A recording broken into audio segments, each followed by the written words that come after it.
Liberty Bell features one of history's most famous repair jobs. After nearly 90 years of use, a narrow split formed in the Liberty Bell around 1840, according to the National Park Service.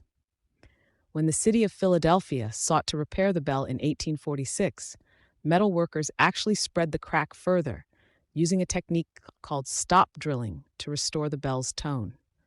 Unfortunately, the repair job only resulted in a second crack, which silenced the bell forever.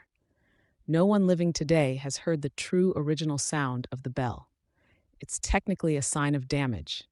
The statue's infrastructure is iron, but its exterior is copper, which has turned green over time due to oxidation, reports the Telegraph.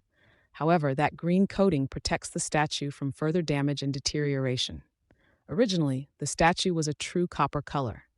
Yes, it's stunning, but the gateway arch is more than just looks. It also holds a fascinating piece of residential history at its very top. A time capsule was placed in the arch on October 28, 1965, and holds 762,000 signatures, many from students who attended St. Louis schools at the time, according to the National Park Service. However, don't expect to see the list made public anytime soon. The capsule is permanently welded inside the arch and won't be opened as long as the structure is standing. Most people have basements filled with dusty boxes. The president has a basement that includes, in addition to the Situation Room where he meets with advisors during crises, a flower shop, a dentist's office, a carpenter's shop, and even a bowling alley, reports Thrillist. When explorers David E. Folsom and Charles W. Cook first discovered Yellowstone in 1869, they wrote an account of their expedition.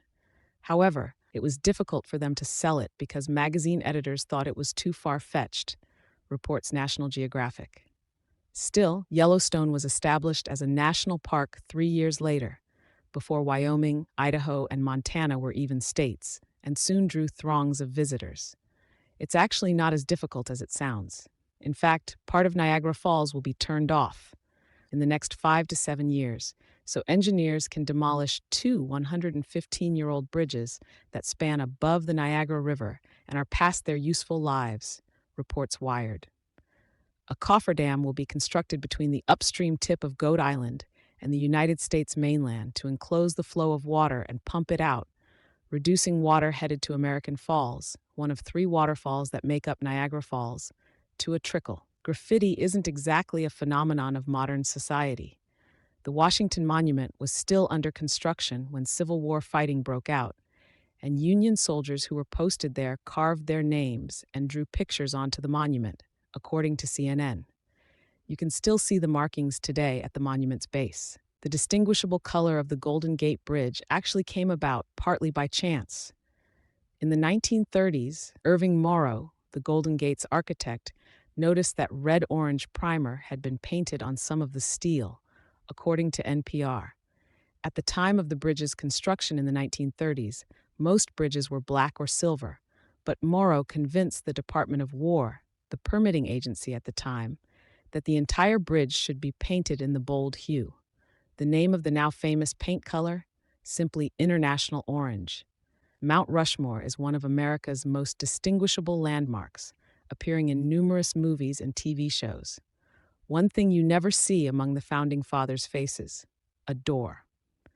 Behind Abraham Lincoln's head is a secret door that leads to the Hall of Records, a room filled with documents, including charter documents, meant to pass stories of the history of the United States onto future generations, according to National Parks Traveler. You'd need to use a flashlight to see them clearly, but the letters EBL are carved faintly into the north wall stone of the Lincoln Memorial.